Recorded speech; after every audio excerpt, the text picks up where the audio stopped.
This is the Mocha for what I call. The Mocha for what I call. Mocha for what I call. This is the Mocha for what I call.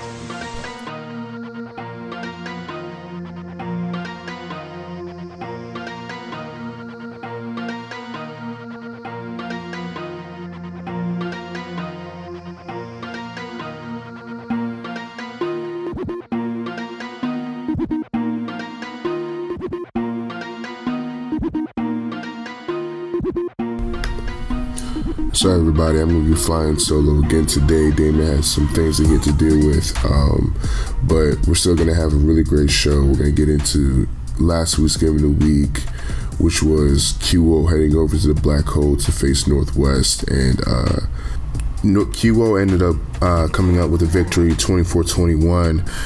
It was a really... I think that this game really showed a lot of people love the matchup so much. QO is a team that's really, really heavily talented, and so is Northwest as well.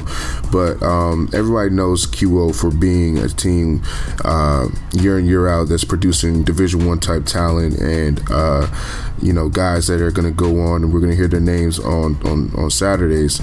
Northwest is always viewed as that kind of gritty underdog team that's trying to slay the giant, and again, you kind of see that playing out on the field on Friday, last Friday. I think that a very important development that continues to go on for Northwest, especially the last few weeks, is a reemergence of Alfonso Fourier. He had a really good game, scoring a touchdown, and also Northwest is finding ways to get him the ball, which I think is very, very important for them. For QO, the usual suspects really stepped up for them. You look at a guy like Fofi Bazzi, who was matched up with Alfonso Fourier for most of the game, except for a few times where Northwest moved Alfonso to the slot, and actually that's where Alfonso was able to get loose and score his touchdown. Fofi also scored a touchdown late in the game to kind of separate QO from Northwest a little bit. Marvin Biender also had a really good game. Doc Bonner had a really good game, scoring a touchdown. Overall, QO, I felt like kind of controlled the line of scrimmage. I think that I'm really excited to see this matchup if they're able to win their respective games. I'm really excited to see Northwest and QO again. I think that after a lot of the sentiment going into this game was that QO was head and shoulders better than Northwest. And I think after this game, Northwest has a legit shot if matched up again for a fourth straight time. I think that QO is in a really good spot right now. They're playing really good football. I think that overall that they have a lot working for them. I think that the balance that they show right now, this is the best QO has looked in the passing game in probably 4 or 5 years. I can't really remember QO having such a consistent passing game like this one. Now, is it the most spectacular thing you've ever seen in your life? No, it's not. It's not necessarily Blair or anything like that, but at the same time, it's very efficient. It gets the job done, and it complements the running game really, really well for QO. Also, this past week, we had the Blair-Sherwood matchup. I think the Blair-Sherwood matchup was very, very intriguing, very, very important. Sherwood ended up winning 43-26. Sherwood actually got out to a really big lead. I believe it was 21-7, and Blair actually came back a little bit, made it into a game. But Sherwood ended up, coming out on top. And you kind of saw it versus Northwest. While Blair came out with a very gritty victory versus Northwest, you kind of saw the formula to how to beat Blair, which is keeping the ball on the ground, and also just exposing some of their weaknesses up front when it comes on to stopping the run. And so when you have Michael Maboni and Travis Levy coming into your building, and your weakness is kind of stopping the run, it's going to be a long day for you when it comes on to stop another team. So, and that came into fruition. And I don't think this is a complete indictment on Blair. I think that this is just a kind of a bump in the road. They have another opportunity later this year to make a huge splash, and if they're able to beat Damascus. So I think that Blair needs to just shake it off. And as far as Sherwood, I mean, they're really clicking it, really rounding into shape at the right time.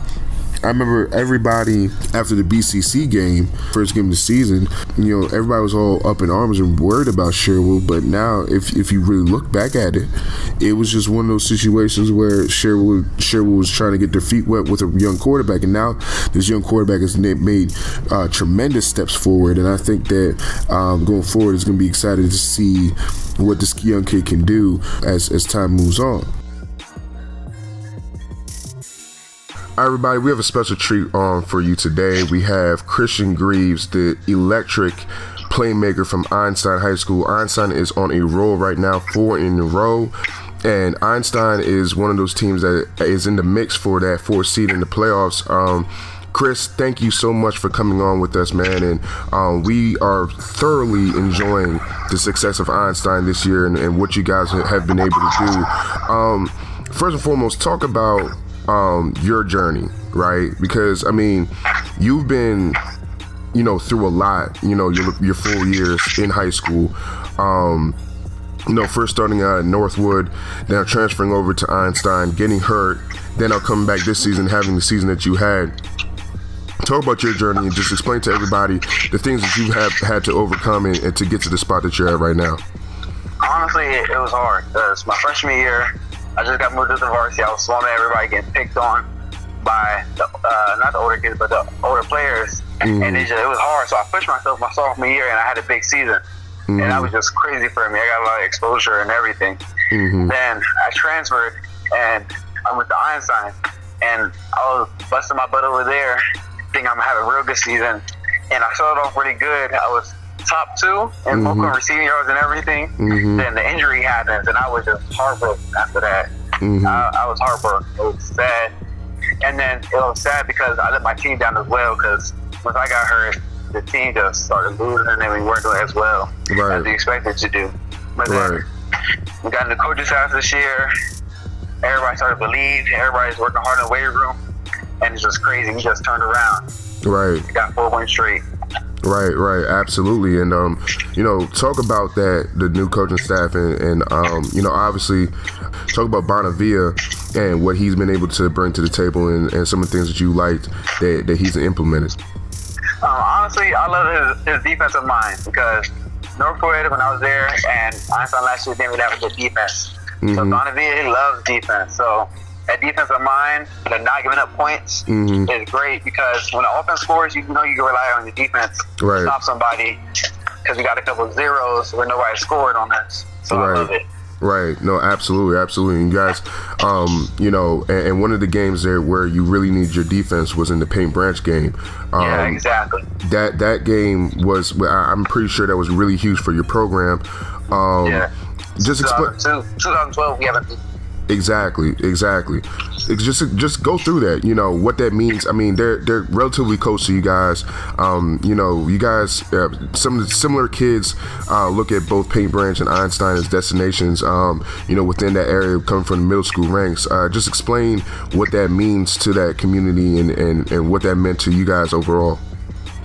It meant a lot, honestly, because a DCC school is not supposed to be big bad Paint Branch or anybody up over there, because they don't expect much from us. Right. So beating the Paint Branch really meant a lot to the coaches, the players, to the students, even the administration was just giving us so much praise, and we just felt so blessed, and we're so happy about it. Right, no, absolutely.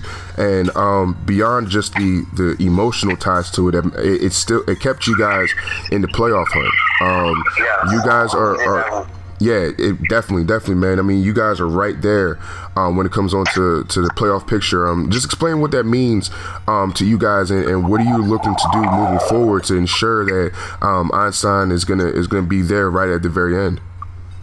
Well, honestly, personally, I never had a chance to say, playoff. That's the whole week talk about next year. Let's get better.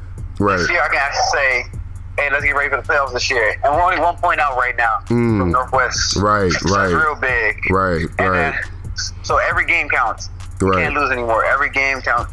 So every game, it's a playoff game. So we're going hard and practice every day, grinding, trying to get better. pushing each other, competition. Right. No, absolutely.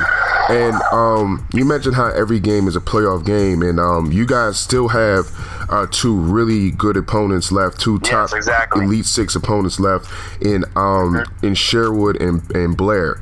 And just talk about. Obviously, you're not looking ahead. Obviously, you're going to be focused on week to week, but just talk about having those two games left. You guys already took care of Paint Branch.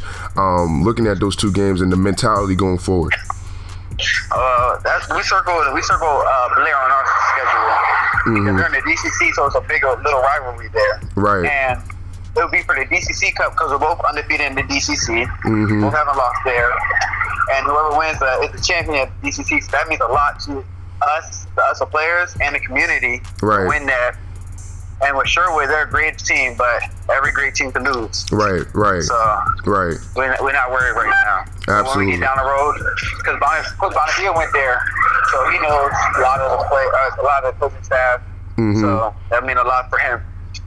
No, absolutely. And just talk about Blair for a second. Does Blair kind of inspire not only you guys but like the rest of it? When you talk to kids from other DC, I don't know if you've had conversations with kids from other DCC schools, but has Blair kind of inspired you guys to say, hey, we can actually get a team and start competing with the Seneca Valleys and the QOs and the Northwest and things like that?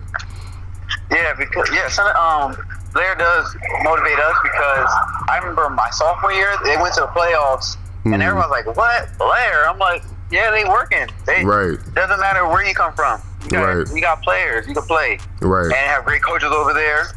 And we just trying to do the same thing, change the program, change the culture, and be great. Right. No, absolutely. And, my final thing, man, is, you're honestly one of my favorite players. In the county.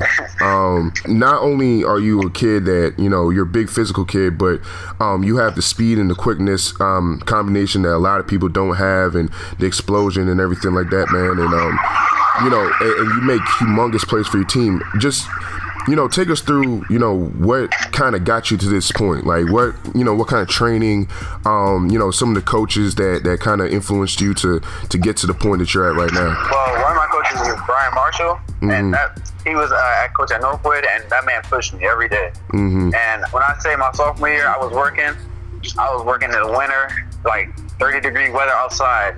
I was so motivated. I wanted to be the best. And then I had that great season, and I just pushed myself to do more every year. And I guess my mom says because I'm Jamaican, I got that speed. Whoa, time out. You're Jamaican? Yes, sir. Oh, man. See, I already knew.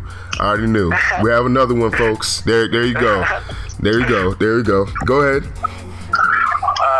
So my mom, she's so supportive and everything. And honestly, I give her so much props because she's there win and loss. And that's good to come from the community because after every game, they cheerleader chant, they love us, the coaches, everybody, no matter what.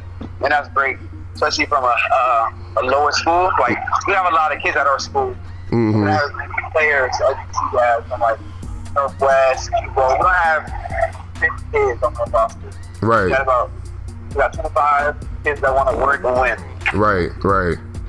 No, absolutely, man. Well, thank you so much, Chris, for joining us, man, and I appreciate your time, man, and we're really excited about Einstein. We're really, really excited about you guys because what you guys are doing is really showing the whole county that, like you said, no matter where you're at, as long as you put in that work and you have ball players, you can win. And what you guys are doing is amazing. So keep on doing what you're doing, man, and thank you so much for your time. Thank you. All right, no problem.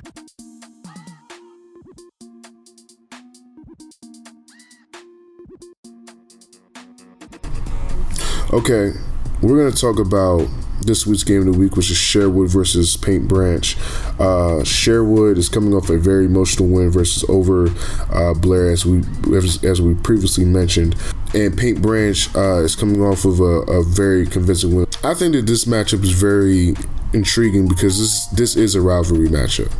This is a matchup that a lot of people, circled before the season. Now, Paint Branch hasn't really lived up to what we thought they might have been at the beginning of the season, but that doesn't mean they don't have talent. And because this is a rivalry game, I'm very nervous about this game. If we lose this game, we being Sherwood lose this game, a lot of things could be dashed at that point. Now, we won't be out of the playoffs necessarily, but there's a lot of things that will be dashed out the window at that point. I think that Sherwood is going to continue to roll in this game, but I just think that it's going to be a little bit closer than what people think. I actually have this game being 35-21, and I think that Sherwood's going to pull away late in the fourth quarter. I have a lot of respect for Coach Neesmith and what he's trying to do, and I just don't think that it's going to be a complete blowout like everybody's saying. I think Sherwood's playing probably the best ball, complete ball, if you look at both sides. Offense and defense and even special teams. I think that they're executing at such a high rate right now that it's going to be hard for any team to compete with them for 4 quarters. The scary thing about Sherwood for most of their opponents is that Sherwood could actually morph into just about anything they need to win a football game. If they need to go I formation and run it with Travis, they can do it. If they need to go spread and throw it to their weapons, they can do it. If they need to go to the shotgun zone read game and get yards that way, they can definitely do that. And right now that's their strength, especially with their quarterback. So and now defensively, they're still playing at a high level. People talk about the 4 touchdowns they gave up. Giving up 4 touchdowns to Blair is not something to hang your head about. So I think Sherwood is in a really good spot, but I still think that this is going to be a tough game for them. But I expect Sherwood to come out on top. All right, everybody, we're going to talk about the Elite Six games of the week, and dissect these things a little bit. We got Damascus heading over to Magruder. There's really not much to talk about here, honestly. I expect the Damascus starters to be out, midway through the first. I got Damascus winning 52-0. We got a tie at number 2 this week in the Elite Six. We got QO ranked number 2, and they, along with Sherwood, QO is facing BCC. I expect QO to beat BCC in a pretty convincing win, 45-17. Blair, who is number 4, is facing Kennedy. Kennedy's had a tough season, even though they've shown a little bit of light over the last few weeks. They're still a very heavy work in progress if they, want to do anything with it right now. I'm going to go with Blair. I'm going to go with 62-0. Let's move over to Seneca Valley, who's facing Blake. Blake has a pretty decent defense, but I don't think that they're going to be able to match up with Seneca this week. So I'm going to go with Seneca Valley 38, Blake 10. Then now we're going to move to Northwest, who's coming off a really devastating loss to QO. I think that they actually rebound and they beat Churchill 42-21. Outside of the Elite Six that I'm going to be definitely keeping my eye on is Einstein, hosting Springbrook. Springbrook is having a tough season, but this is more about Einstein. Einstein, in my opinion, needs to win this game to keep up the momentum and keep hope alive about their playoff hopes. It's very possible for Einstein if you really look at what they're able to do. I mean, what Einstein's been able to do this year has been spectacular. Christian Greaves, Arnold and Beckety. I mean, if you haven't seen Arnold and Beckety this year, he is a kid that is averaging like 3 sacks a game. I mean, he's ridiculous. So Einstein has 2 legit Division I type kids on their team, and this is not just a your run-of-the-mill kind of school. So I'm really excited to see what Einstein can do versus Springbrook and see if they can continue their momentum going into one of the toughest stretches of their season that so happens to be at the end of the season. All right, everybody.